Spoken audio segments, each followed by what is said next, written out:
The way you show up really influences your mindset. And like it or not, oftentimes it's people's first impression of you. How you show up in this world speaks before you do. The way you look, your appearance, can we not undermine how important this is? Beauty at the end of the day is currency. Dress shabbily, they notice the dress.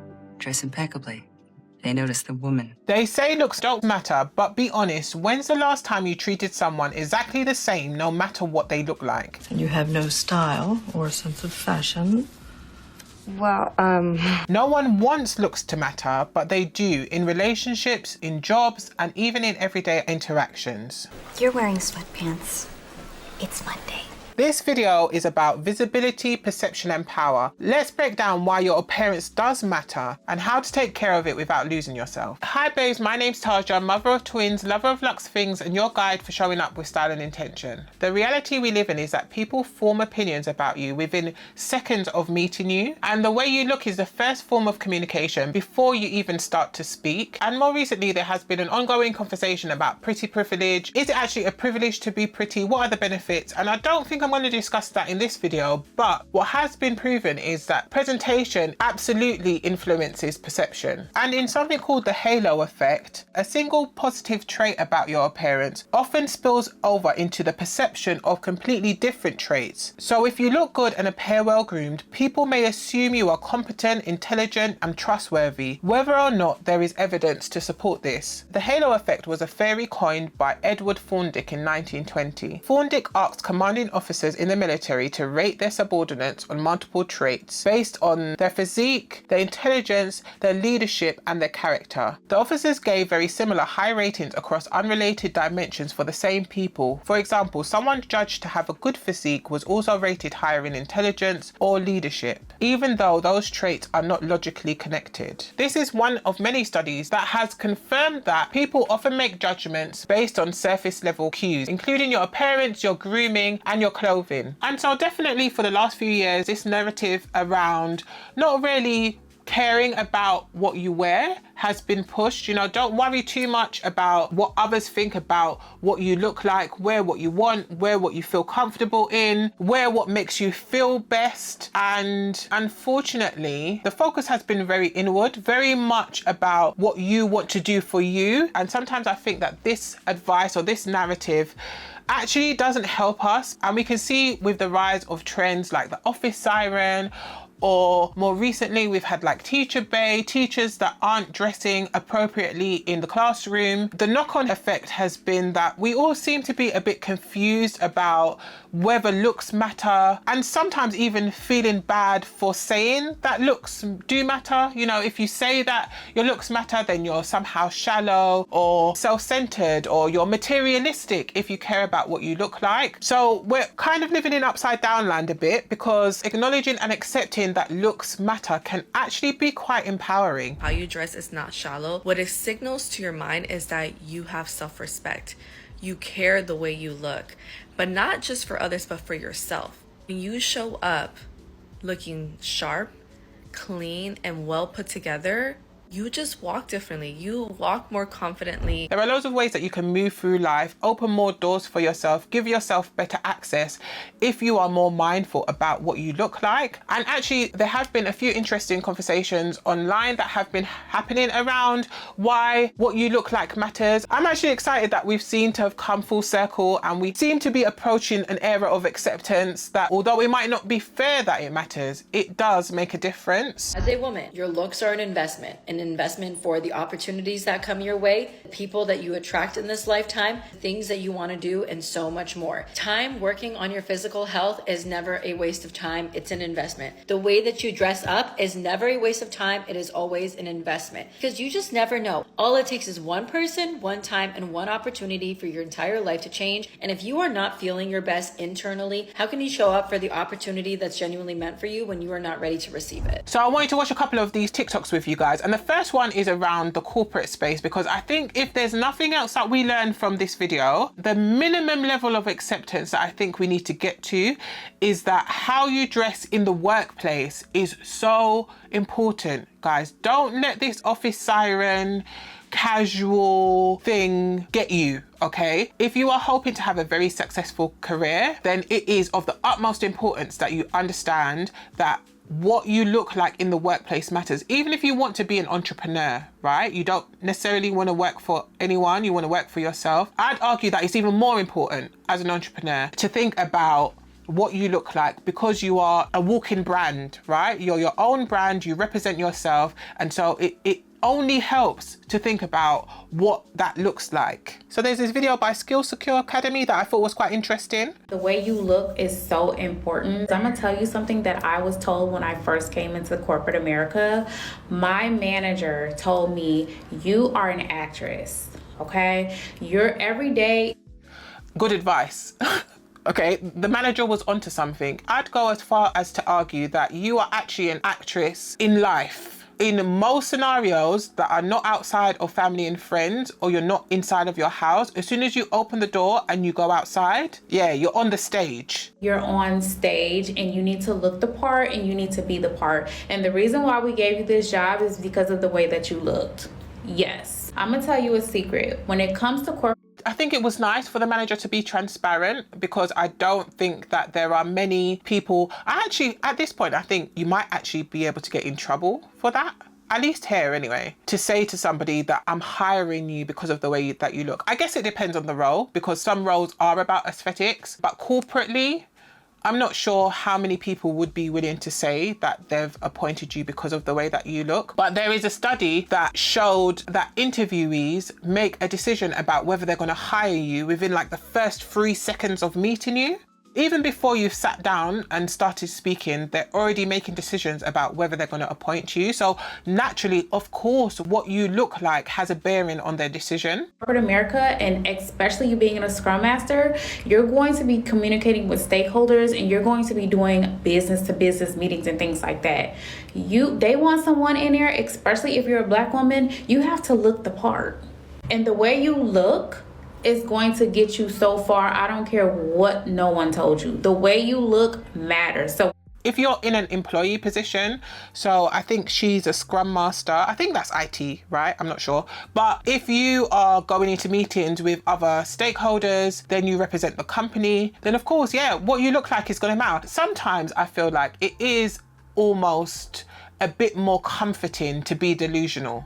Right? The world feels a bit more like a safer space if we're able to lie to ourselves and tell ourselves that how we look doesn't matter, because then we're able to just be free of the chains of thinking about what other people think. So I totally understand why we have tried to come to this conclusion that it doesn't matter, it shouldn't matter, we should just be able to do what we want. But ultimately, it just means that we don't get what we want. And I'm all about getting what we want, right? So if the knock-on effect means that you can't get into the spaces that you want to be in just because you can't adjust your dress, then I think we need to work on that. when you're showing up in your Scrum Master and your business analyst interviews, you need to dress the part. You need to look presentable. Scrum Master, project management. I think it might be project management. You need to look put together. The way you look is about 80% of you landing that role. So make sure you always look the part, because it matters. We live in a sexualized world,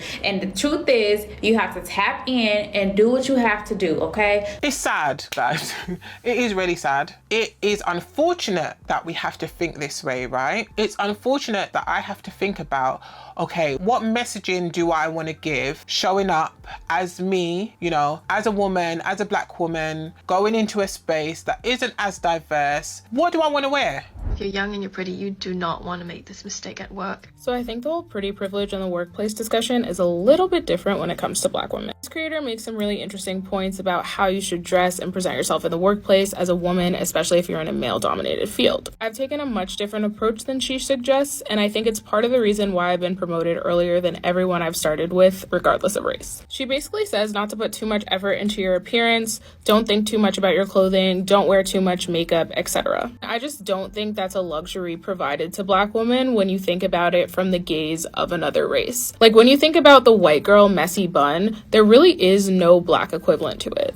So really early in my career, even though I work in tech where there's no defined dress code, I always made sure to come to the office put together and elevated. I work for myself, but every time I go into work, I do think about it, and I think about it in that way. What am I trying to say? Some of what we want from society, especially from men in corporate spaces, would require that they go blind, okay? And it's just not going to happen, right? If you enter the room as an attractive woman, people are not blind. They can see, okay? And because they can see, it is going to affect how they interact with you. And when I say an attractive woman, I'm not even necessarily talking about being conventionally attractive. I think some of the discussions that happen around pretty privilege have to do with conventional attractiveness, but there is also unconventional attractiveness.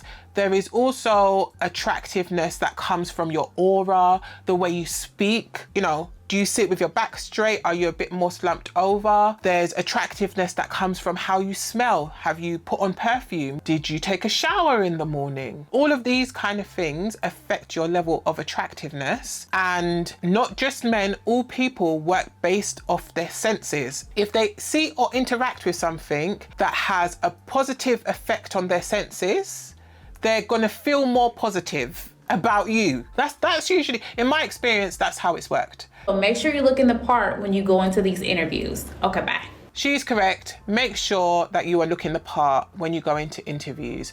I am not a fashion expert. I am just a serial overdresser with lots of opinions, okay? If I'm going to give you advice about going into an interview, overdress. There was a TikTok that was quite viral about the girl who went into an interview with shorts on. So I just got dress coded during an interview, and then they decided to reschedule the interview with me for tomorrow. But before they rescheduled, the lady was like, "Would you like to come back? Like go change and then come back?" And I was like, "No. These are the shorts." No, absolutely not. Don't go into interviews with shorts on. Okay, I understand, of course, there will be exceptions for this rule. I'm sure that if you're going for a job that's not corporate and maybe in the job you have a uniform that involves shorts, it might be okay to go to the interview in shorts. But speaking generally about corporate roles or roles that are more serious, you need a pair of tailored trousers and you need a shirt or a blouse, and probably a blazer too. Just aim for above what you think the dress code is. If you're not sure, go on their website, look at their employees, how are they dressed, okay? And then dress a little bit more corporately or a little bit more seriously than that, okay? And then go to the interview. And then there was another one from Mina. Your appearance matters, and don't let anyone tell you anything different. And I do believe that in today's society, women are held at higher beauty standards than men. Okay, I agree. I think that men have a different starting point to women, and the beauty standards for men are different than they are for women, right? So for men, their beauty standards generally center around their athleticism. Maybe even older men are seen as slightly more appealing. And I would say that the beauty standards for women are definitely more structured. They're definitely more formalized, and there are more of them. No, it's not fair. And no, it shouldn't be that way, but that is the way that it is. Okay, that is the way that it is. So when you're thinking about what you want to get from life, or you're thinking about where you want to be, you have to think about it in that context. Last week, I went out to dinner. It was last Friday. I went out to dinner with a girlfriend of mine, and it was a popular spot, and you definitely needed reservations in order to eat there. And she was running slightly behind, just a little late, so I decided to get a drink at the bar. And there was no surprise that the bar was filled to the brim.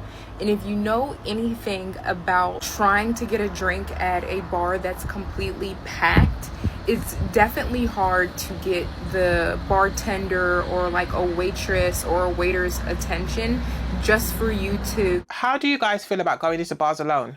I've done it a couple of times actually. I don't mind it too much. Get a glass of wine. And I do believe, because I was put together and most importantly polite, that as soon as I walked up to the bar, someone approached me and asked me what I needed. Okay, so what she's talking about is going into a bar and being able to hold somebody's attention so that she could get service. And I can see in some ways why examples like this are sometimes trivialized, because she's talking about how her appearance affected that interaction. But somebody else could say, well, you know, the person just managed to catch your eye at the bar, and so that's why they approached you. But I have definitely been in similar situations. I did go to a bar once, and there was a guy and his friends that were kind of dancing around us, and he bumped into me and he said, oh, I'm so sorry. We've got a table. Do you want to sit down or something like that? And I can guarantee you that had 90% to do with the way that I looked and my aura. It's hard to actually define aura, but the vibe I was given was like, one, I need space, but two, also, you know, I need you to be respectful. I'm a lady of a certain caliber. Okay, maybe I do want to sit down. Thank you for the offer. You can actually say quite a lot with what you look like and your aura without even having to open your mouth. People know who you are going to be or who you are before you even know who you're going to be, or even know who you are, or even your like capability. They can see your aura.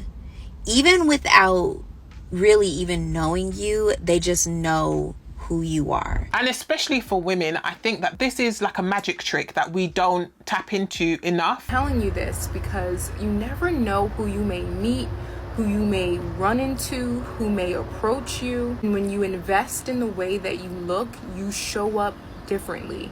You have a confidence. I agree that it's always worth your while to invest in yourself. Your body is a temple, so decorate it as such.